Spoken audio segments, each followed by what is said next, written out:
வலதுசாரி சிந்தனையாளரும் தீவிர பாஜக ஆதரவாளருமான மோடியோடைய மவுத் பீஸ் யூடியூபர் மாரிதாஸ் தன்னுடைய எக்ஸ் வலைதளத்துல ஒரு பதிவை போட்டிருக்கிறாரு. அவர் கேட்கக்கூடிய கேள்வி நியாயமான கேள்விதான். அவர் என்ன சொல்லியிருக்கிறாரு? காஷ்மீர் தீவிரவாத தாக்குதல் பகுதியில் எந்த பாதுகாப்பு பணிக்கும் ஆள் இல்லையா? ராணுவம், துணை ராணுவம் ஆட்பற்றாக்குறை ஏற்பட்டுள்ளதா? இதற்கு நேர்மையாக பாஜக அரசு பதில் சொல்ல வேண்டும். காங்கிரஸ் ஆட்சி காலத்தை தான் விவிஐபி ட்ரீட்மெண்ட் கொடுத்து எல்லா துணை ராணுவத்தை சேர்ந்தவர்களும் அரசியல்வாதிகளுக்கு பாதுகாப்புக்கு அனுப்பிட்டு இருப்பாங்க. இன்னைக்கு அதே கல்ச்சரை பாஜகவும் ஃபாலோ பண்ணுது.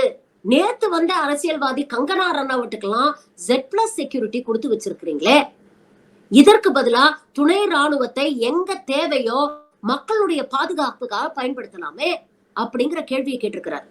நியாயமான கேள்விதான். மாரிதாஸ் இந்த கேள்வியை கேட்டதுக்கு உண்மையிலேயே அவரை பாராட்டணும். ஆனா இதே கேள்விய ஒரு கவுன்சிலர் பதவி கூட ஜெயிக்காத அண்ணாமலைக்கு Z+ பாதுகாப்பு கொடுத்தாங்க இல்லையா? அப்பவே நீங்க கேட்டிருந்தீங்கன்னா ரொம்ப சந்தோஷப்பட்டிருப்போம். அட்லீஸ்ட் 27 உயிர் போனதுக்கு அப்புறமாவது இந்த கேள்வியை கேட்கணும் தோணுச்சே, வரவேற்கத்தக்கதுதான்.